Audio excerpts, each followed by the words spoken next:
nosotros. El Consolador. El otro. La raíz de Isaí. El vástago. El edificador. El mediador. Rey de reyes. Señor de señores. El único. El apóstol.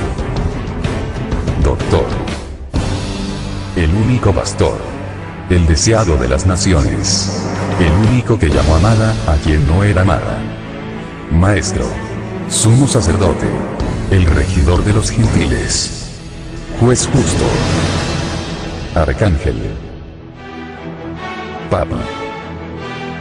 El esposo. Arquitecto y constructor. La trompeta final. La cabeza de la iglesia. Con ustedes. Ante el mundo entero. José Luis. Jesucristo hombre. El Evangelio de gracia a los gentiles. Amada iglesia y esposa del Señor. Puestos en pie, recibamos a Dios mismo. Pero si este libro es verdad para ti que me estás viendo, si esta es la verdad, entonces yo soy el Señor.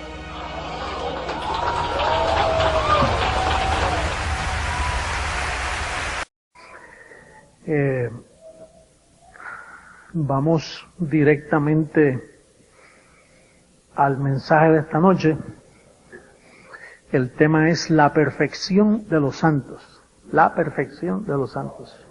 Un saludo a todos los bendecidos que me ven por el internet en las naciones. Efesios capítulo 4, por favor. Efesios, libro a los Efesios. En el capítulo 4 vamos a leer del verso 7 en adelante. Cuando lo tengan, podemos decimos aleluya. No. Decimos Abba Padre. Dice el verso 7, pero a cada uno de nosotros fue dada la gracia conforme a la medida del don de Cristo.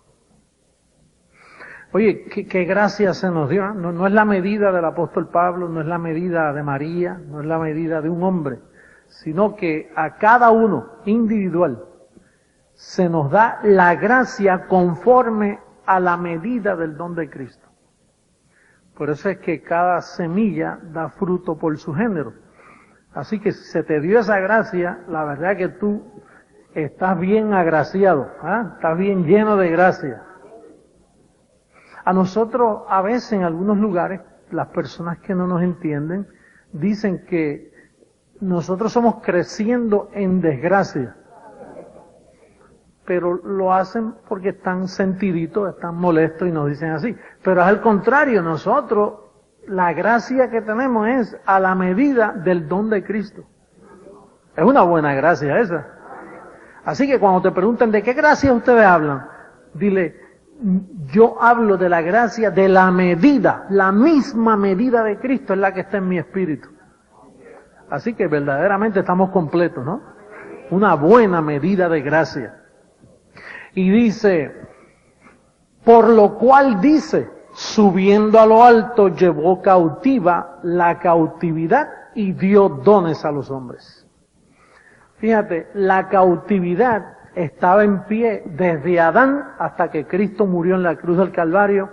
Nadie era libre, había cautividad y nadie tenía dones. Lo que habían eran unos llamados que ellos ejercían, pero no dones, porque los dones tuvieron lugar cuando se llevó cautivo la cautividad.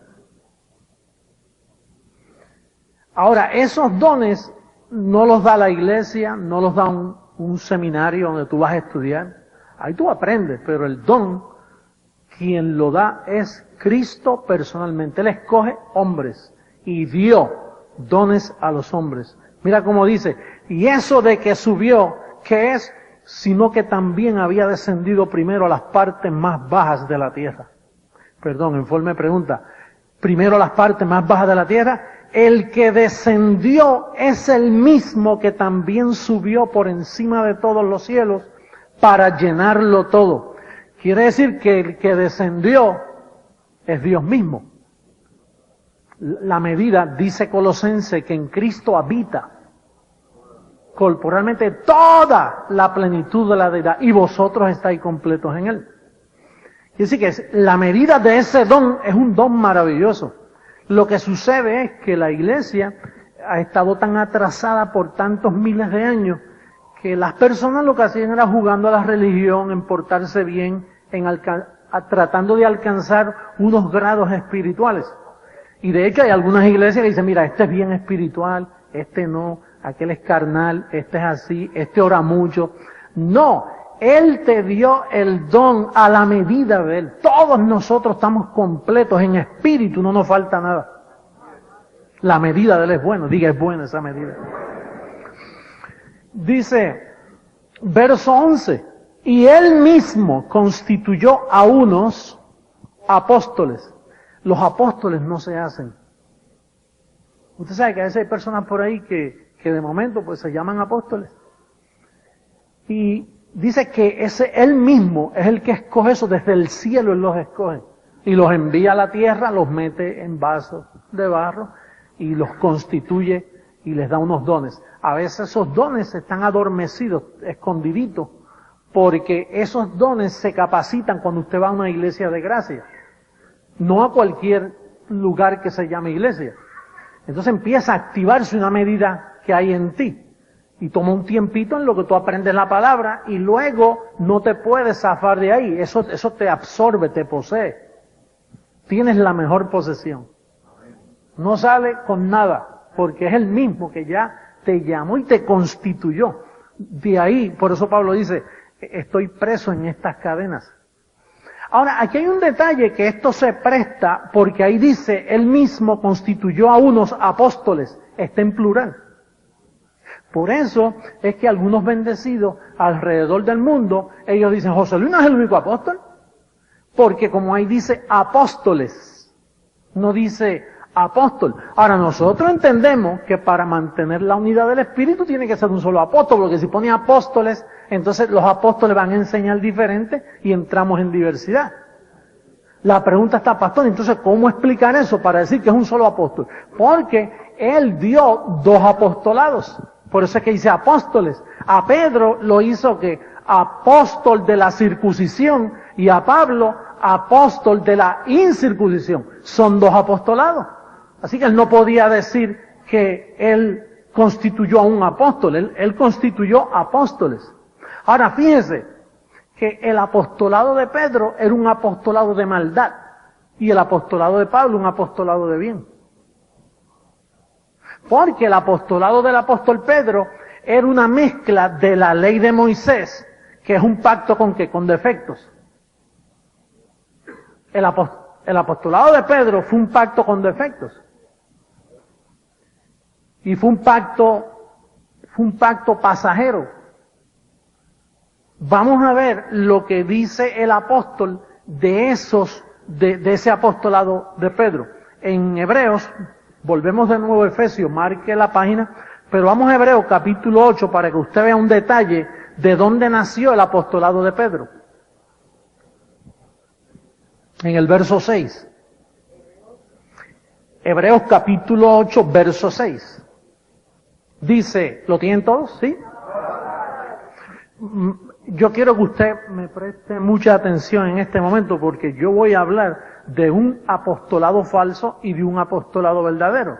Del verdadero evangelio y del falso evangelio, en este caso. Porque estamos hablando de la perfección de los santos y el apostolado de Pedro no perfecciona a los santos, más bien los daña. Entonces usted tiene que entender en qué apostolado usted se va a cobijar. Mira lo que dice el verso 6.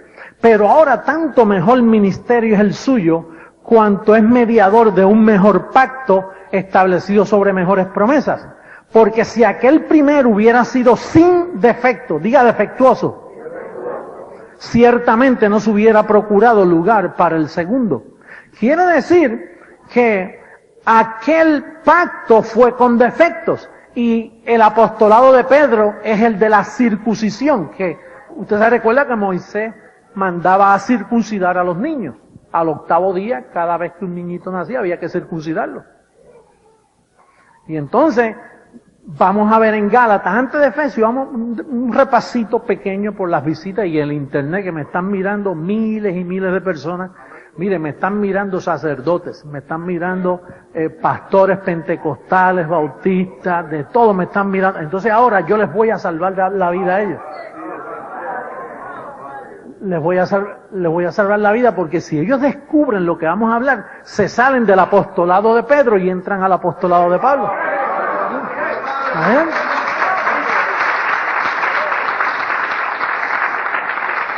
En Gálatas capítulo 2, en el verso 7, habla de estos dos apostolados. Por eso es que Pablo dijo que él mismo constituyó apóstoles, porque él constituye apóstoles buenos y malos.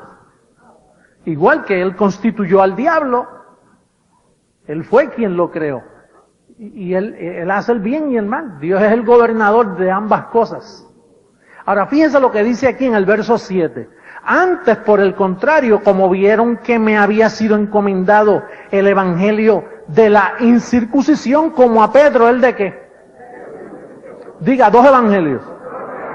Hay un verdadero evangelio y hay un falso evangelio. El de la incircuncisión es para nosotros los gentiles. El de la circuncisión es, o fue, para los judíos. Entonces son 2 apostolados. Ahora, hay que ver la conducta de Pedro en su apostolado. Mire lo que dice en el capítulo 2, en el verso 14. Mira lo que dice. Bueno, el verso 11 primero dice que el líder de la incircuncisión reprendió al líder de la circuncisión. O sea, Pablo reprende a Pedro. En el verso 11 le dice, pero cuando Pedro vino a Antioquía, le resistí cara a cara porque era de qué. Quiere decir que Pablo viene y dice, miren hermano, a mí se me dio el evangelio de la incircuncisión y a Pedro el de la circuncisión. Pero entonces aparece ya reprendiéndolo. Dice, tú estás de condenar, Pedro. Y alguien diría, imagínate que Pedro le dijera, pero Pablo, si ahora mismo tú dices que Dios me dio el evangelio de la circuncisión, dice, pues quédate con los judíos, porque la circuncisión es para los judíos. Eso es de Moisés. Eso fue un pacto defectuoso. A los gentiles no les traigas esto. Por eso fue que Jesús en los días de su carne le decía a los apóstoles, por camino de gentiles no vayáis, no lleven esto a los gentiles, que esto es para ustedes los judíos.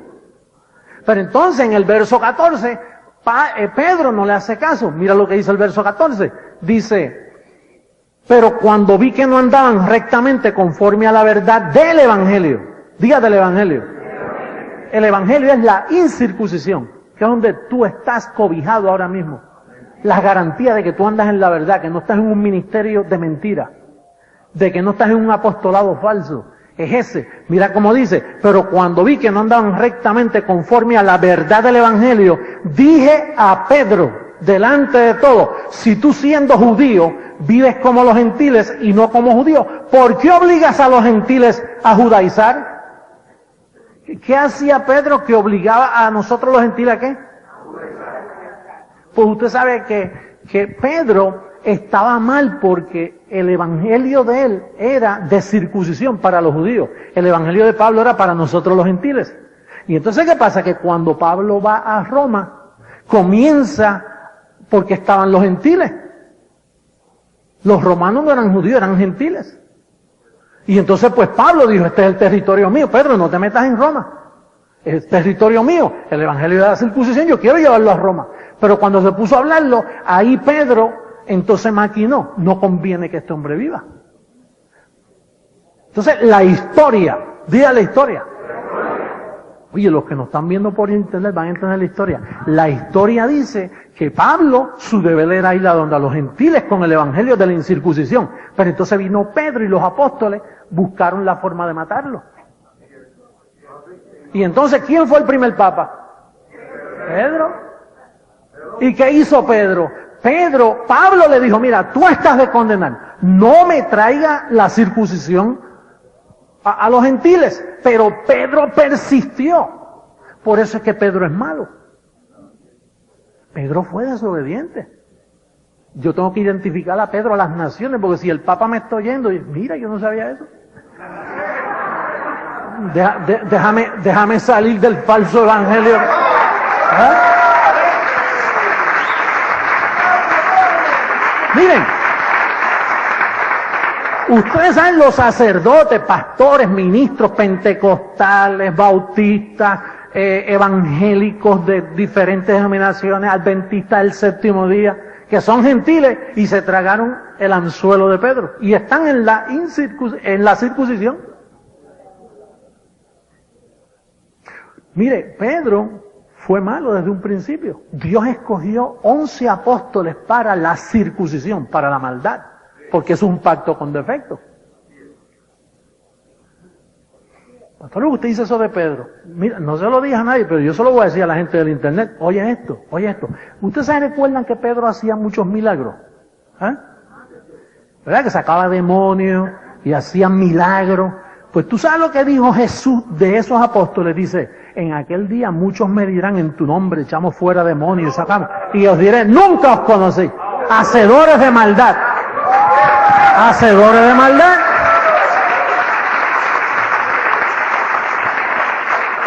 Pastor, pero usted está diciendo que Pedro es malo. Yo no lo digo, aquí lo dice. Que Pablo dijo, tú estás de condenar, tú eres malo. No le hagas daño a las naciones, deja eso aquí en Jerusalén. Pedro, mire, Pedro fue malo. Y yo tengo las evidencias, yo no estoy mintiendo. Tú y yo. Mire, cualquier amador de verdad que me esté viendo por el internet, que sea honesto. Porque Pablo, cuando tú oyes la verdad y no lo obedeces, Pablo dice, esto le sirven a sus vientres, no aman a Jesucristo. Pero el que ama de verdad a Jesucristo y me está escuchando, dice, mira, si él está diciendo la verdad. Pablo tuvo que reprender a Pedro. Hermano, esto es historia lo que estamos hablando. Esto es histórico. Usted no ve que hasta estos días la iglesia ha sido engañada. Hasta este día la iglesia ha sido engañada.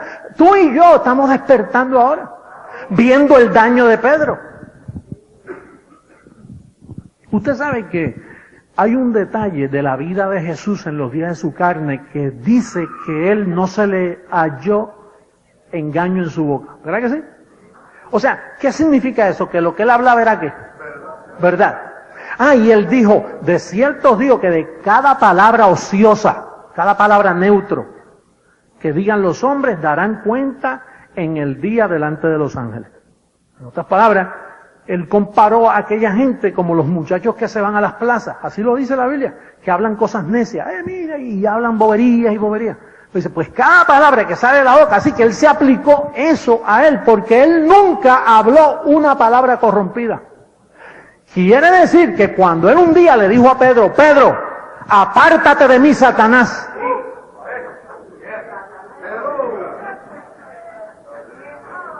Yo sé que esto es fuerte, pero está escrito, ese es el problema, que está escrito. Usted no sabe que el papado romano, o sea, la identidad que tomó lugar en Roma a través de Pedro, había maldad en Pedro. O sea, Pedro lo hizo con toda alevosía, con todo propósito de dañar a los gentiles.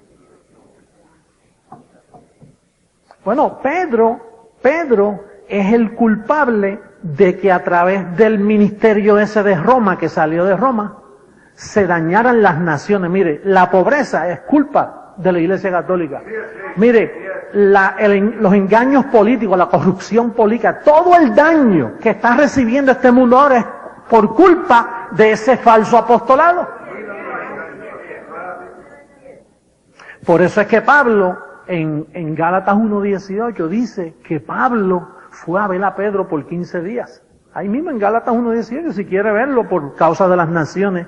Muchos de ustedes ya lo saben, pero mira el verso 18 del capítulo 1 a Gálatas.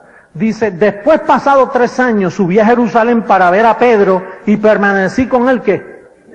15 días. ¿Qué usted cree que hacía Pablo con Pedro? Mira, Pedro, te voy a decir, tú andaste con Jesús en los días de su carne, pero después que resucitó se me apareció a mí y me dio un evangelio diferente al que tú predicas para los gentiles.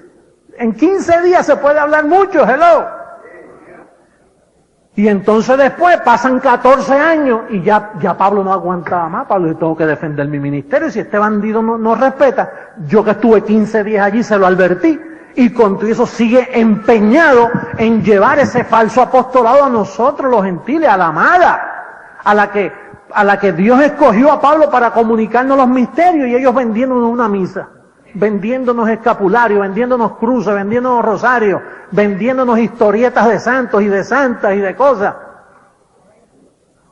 Esto es un engaño de 2000 años y las naciones todavía siguen engañadas. Eso tiene que parar en este milenio.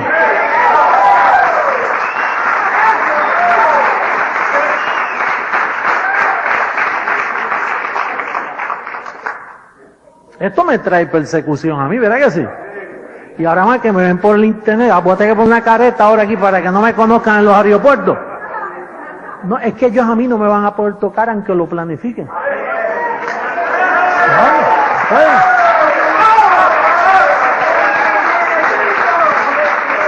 ¿Tú sabes por qué?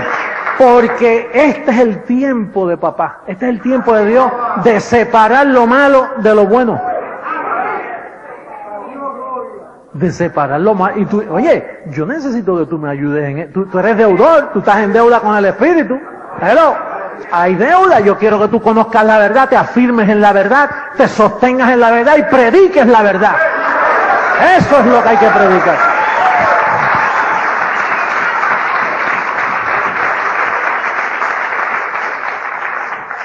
Dos apostolados, dos evangelios.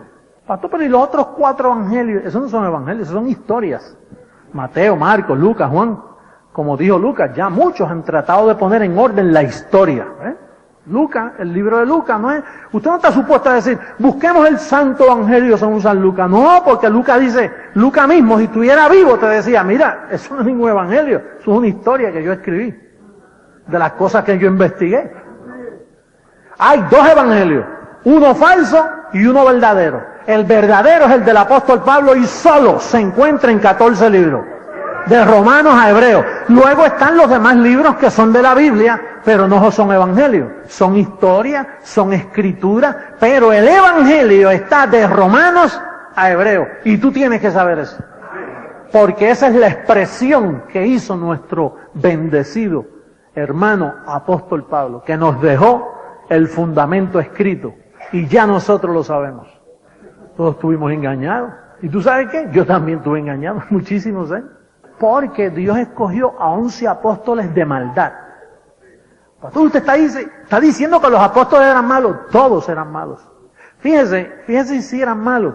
Que la Biblia dice que cuando Cristo murió, el apóstol de la incircuncisión Pablo dice, Cristo murió de una vez y quitó el pecado para siempre. ¿Para qué Cristo murió? ¿Para quitar qué? El pecado del medio, ¿verdad? Lo sacó del medio para siempre. Ahora Juan viene y dice, hermanos, si alguno ha pecado, abogado tenemos con el Padre. Entonces, tan pronto Juan dice, si alguno ha pecado, ¿tú sabes lo que está haciendo Juan? Tirando por el piso todo el propósito de Cristo haber muerto en la cruz del Calvario. Porque sí que Juan era más malo que Pedro. Y Santiago dice, hermanos, ya veis que el hombre no es justificado solamente por la fe, sino por las obras también. Y Pablo dice, hermano, concluimos pues que el hombre es justificado por fe sin las obras. Y Santiago dice, no, es por fe pero por obra. No. Entonces Romanos 11:6 hay que borrarlo, que dice que si es por fe ya no es por obra. De otra manera la fe ya no es fe. Y si es por obra ya no es por fe. De otra manera la obra ya no es obra. Así que Santiago era otro bandido más, que era hermano de Jesús también. Cuando él sigue hablando de esos apóstoles, los va a matar a todos. No, es que tengo el llamado de identificarlo. Tengo el llamado de identificarlo.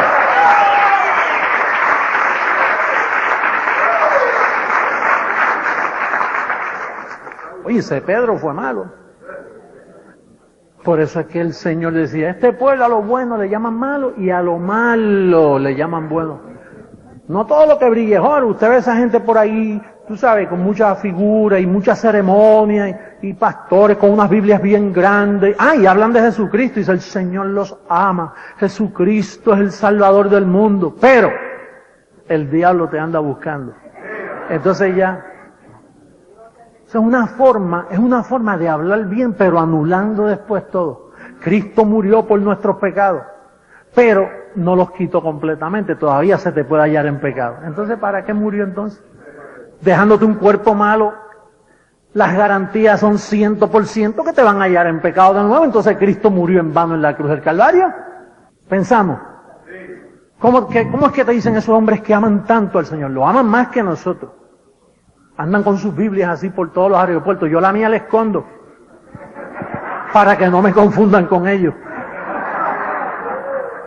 Ellos andan con la Biblia así. Esos son los que dicen, hermano, Dios odia el pecado. Y entonces si te hallan en pecado te quedas cuando Cristo venga. Ahora, ¿en qué pecado? ¿En qué quedamos? ¿El vino y lo quitó o todavía está en pie? Hay muchas formas de anular lo que uno representa. Hay hombres que te dicen cosas, pero en el fondo, Pablo le llamó a eso huecas sutilezas, apariencias de piedad, mentes hinchadas. 2 apostolados, uno bueno, uno malo. Nosotros estamos bajo el bueno, el verdadero, el evangelio de la gracia dado a un solo apóstol, el apóstol Pablo. Eso es así. Todos recibimos.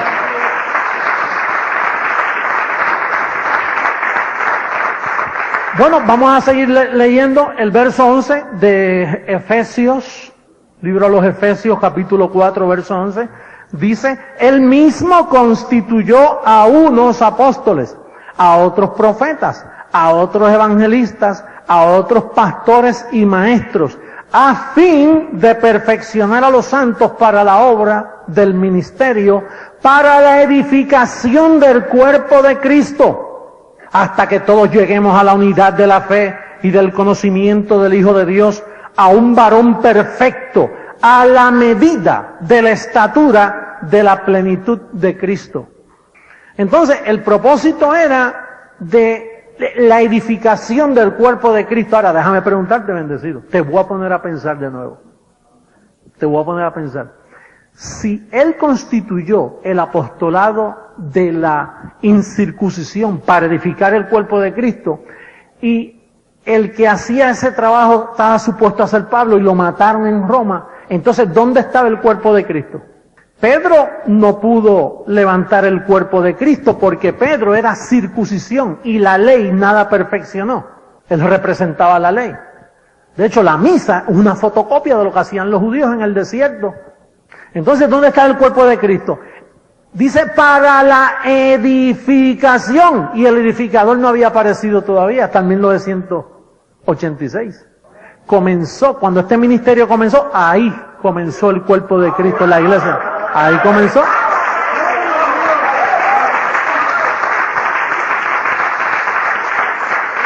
Pastor, pero usted me va a decir a mí que todos esos evangélicos, buena gente, todo ese grupo de iglesia que se ha levantado, que ahí no está el cuerpo de Cristo.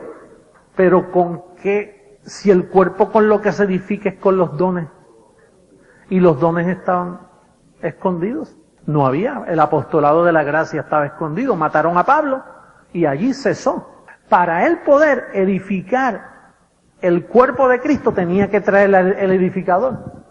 Y el edificador en este caso, ya yo entiendo que soy yo, pero yo estaba enredado también en esa mogolla que yo estaba metido. Yo también estaba enredado en eso. Yo tenía, mire, una iglesia, atienda bien, una iglesia que une a Pablo con los apóstoles. Ustedes tienen memoria que la gente dice, no, 11 apóstoles. Judas se quitó la vida, quedaron 11. Entonces vino Pablo como el número 12. O sea, él fue el último de los apóstoles. Y entonces los mezclan a los 12. Eso es lo que hacen las llamadas iglesias de hoy.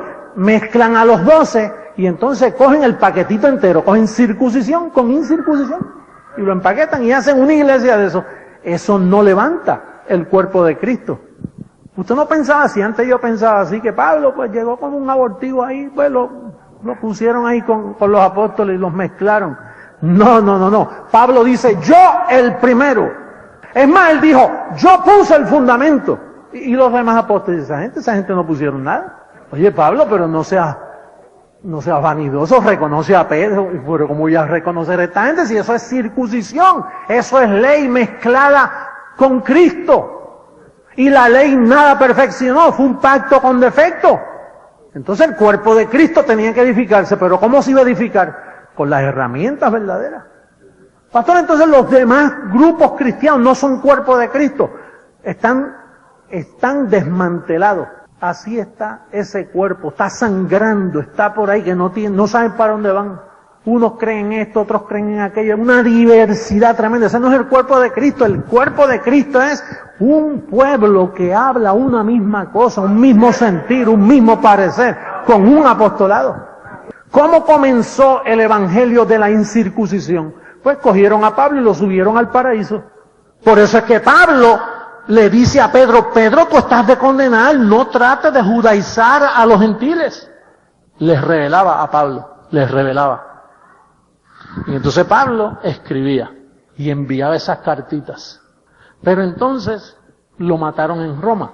Pero a él trataron de matarlo antes y no podían, porque Dios lo protegía. Pero llegó un momento donde Dios, en el decreto de Dios, Dios dijo, voy a permitir que Pablo desaparezca y deje el fundamento. Y yo después traigo a otro. A la final trompeta, traigo a otro. Y yo buscaré la forma de dejárselo saber. Pero fíjate que Dios mismo veló todo este evangelio de la incircuncisión. Dios lo mezcló ahí. Está todo ahí mezclado, mira. Y nadie sabía cómo desenredar ese asunto de todos esos libros. Y yo tampoco, nadie.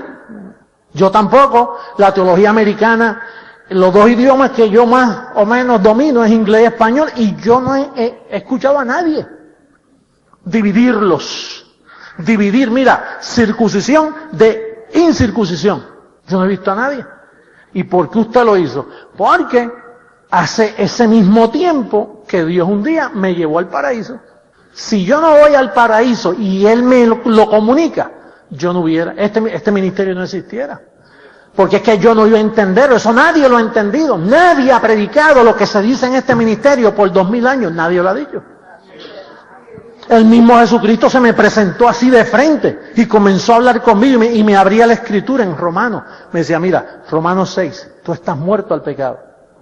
Romanos 7, estás libre de la ley.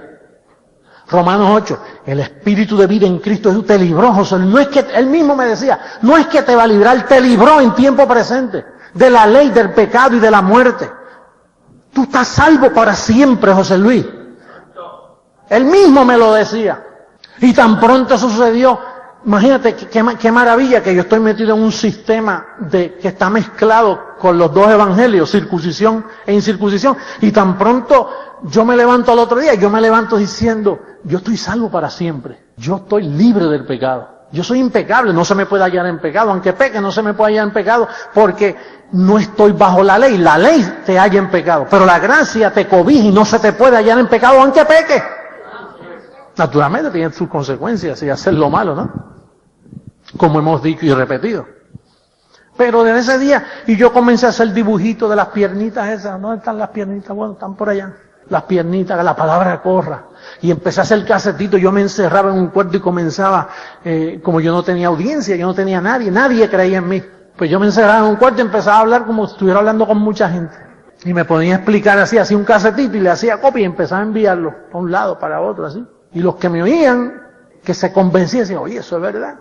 Y ustedes, los que me conocen hace tiempo, se recuerdan que yo grababa un oído enfermo. La iglesia enferma. Yo tenía temas que decía santos cansados, porque así era que yo estaba cansado. Y yo escribía también y los ponía en casetito y los ponía a correr yo mismo haciendo copia, mira, de una grabadora a otra ahí. Y me compraba otra grabadora y hacía 2, 3, porque no existían las duplicadoras de cassette, no existían para ese tiempo. Y yo pues hacía todos los que podía. Entonces me ganaba 10 personas y los tenía contentos. Y a los 5 días me llamaban y me decían, oye José Luis, tú no estarás en un falso evangelio, porque Gálatas dice que si alguien os predica otro evangelio, sea anatema. Y decía, no, en ese es que tú estabas. Yo te estoy tratando de sacar de ese. El verdadero es el de Pablo. Oye, ¿qué lucha fue eso para ganarse unos poquitos? A principio, bien difícil. Hasta que el ángel del Señor se me apareció en Guaynabo y me dice, múdate a Miami, en maletas. No lleves nada, deja la casa aquí con muebles y todo, vete a Miami. Porque en Miami tengo un puente para las naciones. Y yo arranqué para acá, para Miami, creyendo a ese llamado, pero no había nada, yo no veía nada. Yo sé que el ángel me dijo, vete a Miami. Y entonces, y tuve 2 años aquí y no encontraba cómo hacerlo. Y bueno, Señor, lo harás tú, pero ¿y cómo? Y entonces las instrucciones, métete a las redes, comienza con 15 minutos. Y ahí comenzó la revolución. Y comenzó la palabra a correr. Oye, ya estamos en 22 naciones, ¿viste? Oye, qué precioso está eso. Ahora, eso lo ha hecho el Señor. No yo. Yo simplemente me niaba los labios. Que hasta ahora es lo que he hecho, hablar. Esos son los instrumentos de trabajo mío, hablar. Pero el Señor, aquella reunión que yo tuve con Él, eso fue tremendo. Y después se me apareció por segunda vez se me aparecieron 2 ángeles, altos así, fornidos. Y me dijeron, ven que el Rey de Reyes y Señor de Señores viene a ungirte para el ministerio, años después. Y entonces yo le pregunté a los ángeles, ¿eso duele? Porque ungirte, y yo, ¿y padre, qué será él? Y yo no sé por qué yo le pregunté que si eso dolía. Y no me contestaron, porque ellos no contestan preguntas necias, tú sabes. Y entonces de momento, el mismo personaje que años atrás me había revelado, Jesucristo mismo, de momento viene hacia mí. No le veo la cara, lo que veo son como unas cosas así de fuego que le tapaban la cara, y viene y se me acerca así, y coge la mano y me dice, te unjo para el ministerio, vete a las naciones. Y no existían ni 30 miembros en la iglesia, te unjo para el ministerio. Y ahí fue que yo vine y me mudé aquí. Y 2 años espera, Dios mío, ¿cómo lo hago? ¿Cómo va a hacer esto? Porque no había patrones, tú no ves que nadie había trabajado como yo lo he hecho, no había patrones, yo no podía aprender de nadie, porque el sistema está corrompido, el sistema está leudado, todas las iglesias están dañadas, todas. Y si usan a Pedro como enseñanza, no son iglesias, son sinagogas, porque Pedro es de la circuncisión, no se puede llamar iglesia. Antes yo hablaba de esto y la gente me decía, José Luis, nosotros te conocemos, que tú tienes muy buen entusiasmo, pero ahora puedo hablar porque tengo las cartas, tengo las evidencias que son todos ustedes y todas las naciones.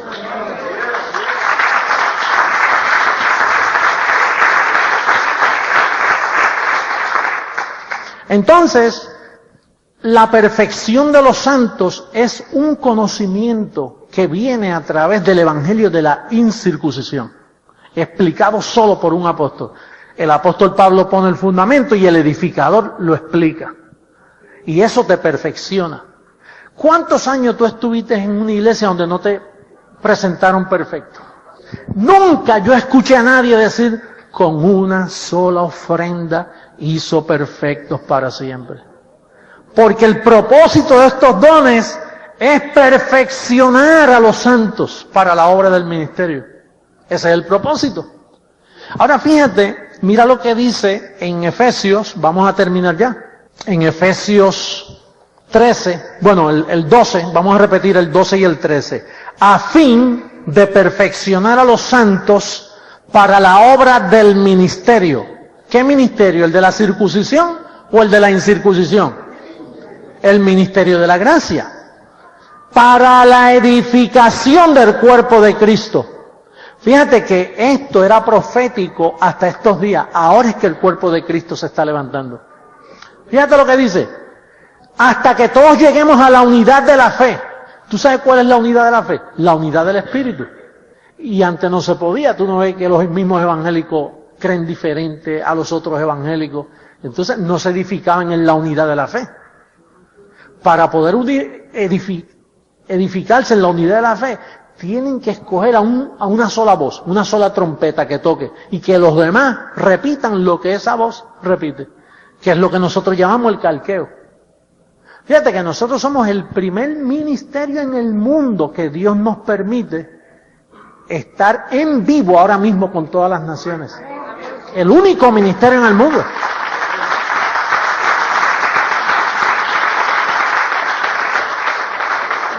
de habla hispana, tengo que corregir porque hay uno en inglés que lo está haciendo. Entonces, en esa unidad de la fe, fíjate lo que dice el verso 13, hasta que todos lleguemos a la unidad de la fe y del conocimiento del Hijo de Dios, a un varón perfecto, a la medida de la estatura de la plenitud de Cristo. Me gusta reconocer cuando hay hombres que me dan pensamiento, y en este caso nuestro bendecido Tony, hace poco me dice, apóstol, ¿y ese conocimiento será lo que nos va a traer la incorrupción del cuerpo? Oye esto, cuando Cristo murió, ¿tú sabes lo que lo levantó a él? Que él tenía conocimiento porque él sabía que él vencería la muerte. ¿De dónde él vencía la muerte? Por el conocimiento. Entonces, hay un conocimiento que Cristo, aún muriendo ahí, lo que sucede es que él no lo podía hablar. Pero cuando resucitó, se le apareció a Pablo y se lo dio a Pablo. Y se escribió. Ahora, fíjate lo que va a suceder. Y prepárate para lo que voy a decir ahora. Cuando todo el cuerpo de Cristo que está siendo edificado por esta palabra, a través del calqueo, todos tenemos el mismo conocimiento. En Brasil es lo mismo, en todas partes, Centro, Suramérica, todo, y todos los pastores nos escriben. Y mire ese calqueo, qué tremendo está. Ahora mismo Ibi me enseñó una carta de Bolivia, donde le decían a Ibi, no negamos al Señor en esta situación. Y así que ya llegó el tema, no negamos al Señor allá. Y en Cuba no negamos al Señor, y en todas partes. Ahora, cuando todos los que están siendo edificados por este evangelio, que es el evangelio de la incircuncisión, este cuerpo corrupto que nosotros tenemos, ese conocimiento es un código que la carne no lo puede soportar, y va a llegar un momento que en un momento dado toda la iglesia va a quedar vestida de incorrupción a través de ese código que es el evangelio de la gracia.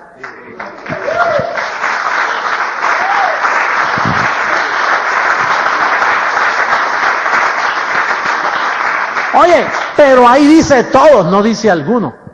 Ahí no dice los hermanos más ungidos que oran mucho y que doblan muchas rodillas. No, es todo, porque el conocimiento no hace acepción de personas. Cuando tú eres edificado, aquí más nadie es espiritual más que nadie, porque el conocimiento evita que llegue la competencia humana de que yo soy más que tú y tú más que yo. Eso existe en el sistema, ¿lo ves? Que están los hermanitos unidos, los que pasan al frente y oran, o los que vienen el sábado cuando el pastor dice, hermano, el sábado vamos en ayuno y oración, los que puedan venir porque las cosas están malas, Satanás se está quedando con la iglesia, ¿ves? Ese tipo de corrupción, ese tipo de plática corrupta, de conocimiento corrupto, pues allá pues se van algunos y otros tan fríos y otros, ese lenguaje juanino, porque cuando no eres frío ni caliente, eso no es, eso es circuncisión. Eso viene de Moisés. ¿Te recuerdas que Moisés alzaba la mano y ganaba el pueblo? Se le bajaba la mano y perdía el pueblo de Dios. Y venía otro y le levantaba la mano y empezaba a ganar el pueblo. Allá es competencia. Aquí no es eso. Aquí todos estamos completos y perfectos sin que nos haga falta nada. Aquí la competencia viene del Señor.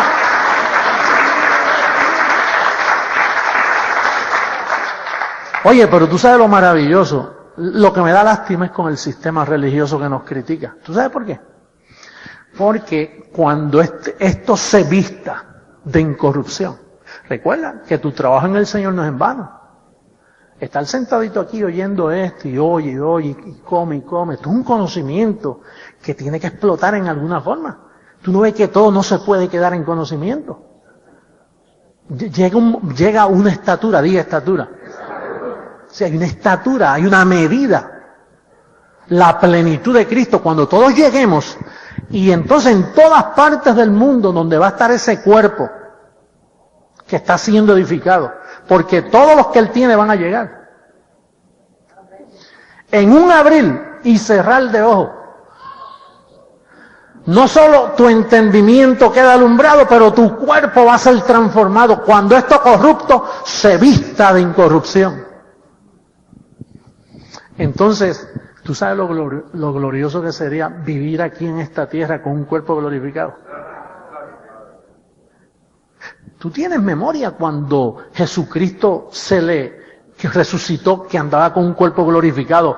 Él estuvo 50 días, bastante tiempito por ahí, lo vieron.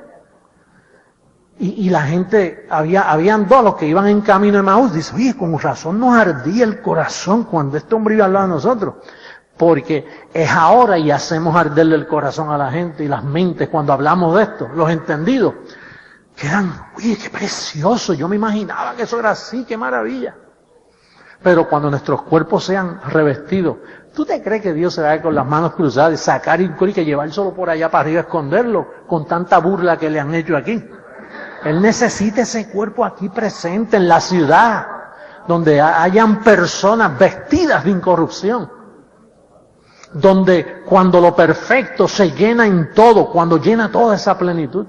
Es aquí, los negocios son aquí en esta tierra. Aquí comenzó. El salmista lo dijo, la tierra está firmemente y no será conmovida de lugar. Eso que Pedro dijo, que los elementos ardiendo, ese hombre estaba loco, eso es circuncisión. Junto con Juan, que se pasaban hablando de sueño y veían serpientes y truenos y fuegos ardiendo. Pablo no, el de la circuncisión, Pablo dice, Dios no nos ha puesto para ira, sino para alcanzar misericordia. Un pueblo como jamás hubo en la faz de la tierra, como dijo él. Así que yo te estimulo a que tú sigas en este conocimiento, no dejando de congregarnos en la iglesia, siempre unidos, creciendo en el conocimiento y la gracia de nuestro Señor Jesucristo, hasta que todos, vamos a leerlo, mira cómo dice el verso 13, hasta que todos lleguemos a la unidad de la fe y del conocimiento del Hijo de Dios, a un varón perfecto, a la medida de la estatura de la plenitud de Cristo. Es hasta que todos lleguemos. Diga, todos vamos a llegar. Qué bueno que ninguno de los que conocen se van a quedar. Los únicos que no van a ser cambiados sus cuerpos son los que no tienen este conocimiento. ¿Cómo Dios va a cambiar a un pobre evangélico que anda viendo serpientes en los sueños todas las noches y blasfemando el nombre de Cristo todos los domingos en la iglesia, llamándole pecadora a lo que Él lavó y limpió? ¿Cómo Dios va a transformar a un hombre así? Con un conocimiento tan corrupto, imagínate. O un sacerdote dando una misa con un pedacito de una hostia diciendo que eso es el cuerpo de Cristo, cuando ya la Pascua fue sacrificada por nosotros y Él mora totalmente. ¿Cómo Dios va a transformar a un hombre así? Dios no va a transformar lo que tiene en la mente llena de corrupción. Dios va a transformar a los que reciben su evangelio. Ese es el cambio. Tú recibes esta palabra y llegas al conocimiento del Hijo de Dios. Eso Dios lo va a transformar. Y esto es la esperanza del creyente. Esta es la firmeza del creyente. Pastor, y si no sucede, pues esperamos el otro año. Esperamos cuando sea, esperamos 30 años más si hay que esperarlo. Es conforme al propósito de Él. Ahora, yo sé que aquí dice que hasta que todos lleguemos a la estatura. Y a alguna estatura estamos llegando nosotros porque estamos creciendo en gracia. Yo siento que estamos creciendo, Lo estamos viendo con nuestros propios ojos. ¿Cuántos han sido aquí transformados en su mente? ¿Cuántos se sienten completos y bendecidos? ¿Cuántos entienden su posición en Cristo Jesús? ¿Cuántos saben que han recibido una gracia maravillosa conforme al don de Cristo? Pues eso es crecer en gracia. Eso es subiendo a la estatura de un varón perfecto. Son ustedes bendecidos. Vamos a cantarle al Señor. Bendecidos todos los que me ven por el internet. Un saludo a toda la iglesia de Jesucristo por todas partes del mundo. Y recibo que pronto los ojos de tu entendimiento son alumbrados y puedes entrar a reinar en vida juntamente con nosotros. Desde aquí, desde la capital del sol, Miami, Florida, les envío un beso, un abrazo y recibo que los ojos del entendimiento ya han sido alumbrados. Vamos a cantarle al Señor.